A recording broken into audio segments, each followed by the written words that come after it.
सध्या मुलांना सुट्टी आहे तरी पण मुलं जी आहेत शाळेत येऊन वेगवेगळे प्रोजेक्ट जो आहे आमचा प्रोजेक्ट जो आहे तो जैवविविधता डायरी हा प्रकल्प राबवत आहे। हा जैवविविधता प्रकल्प जो आहे तो या साळ गावाचा आहे।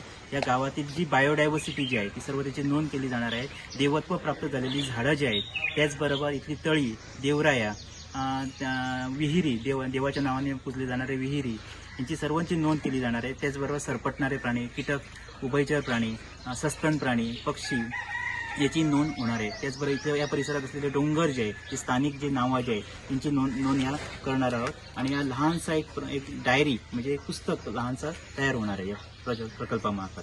सरकारी प्राथमिक शाळा शाळा पुनर्वसन यांच्यामार्फत आज शाळेच्या मुलांनी साळ गावामधील विविध मंदिरांना भेट देऊन त्याच्या आजूबाजूचा निसर्ग म्हणजे त्याच्या बायोडायव्हर्सिटी ची नोंद घेण्याचा जो कार्यक्रम केला आहे त्यामध्ये मला प्रशिक्षक म्हणून जी त्यांना मदत करायची संधी दिली त्याबद्दल मी या शाळेचा पहिला आभारी आहे। आणि हे असे निसर्गाशी संबंधित कार्यक्रम इतर शाळांनी किंवा लहान मुलांसाठी मुख्यत्वे पुन्हा पुन्हा आयोजित केले जावेत अशी मी अपेक्षा करतो। शाळेतील शिक्षिका स्मिता राहुल आहे।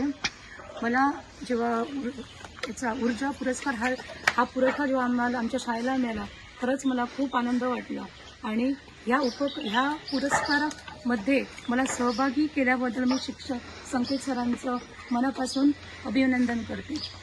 आता गेले 4 दिवस आम्ही या ऊर्जा पुरस्कार मिळाल्यापासून आम्ही एक प्रोजेक्ट इकडे ह्या ठिकाणी केलेला आहे। तो म्हणजे गावागावात जाऊन गावातील मंदिरे, कीटक, पक्षी, झाडा या सर्वांशी काय म्हणतात एक नातं आम्ही निर्माण केलेलं आहे। त्यांची माहिती आम्ही गोळा केलेली आहे आणि मुलांसोबत आणि सहकार्यांसोबत हे करताना अतिशय मला मनापासून एक भरभरून आल्यासारखं वाटतं। कारण मी माझ्या हे जे गाव आहे ते माझंच गाव आहे पण या गावात बऱ्याचशा गोष्टी मला माहीत सुद्धा नव्हत्या।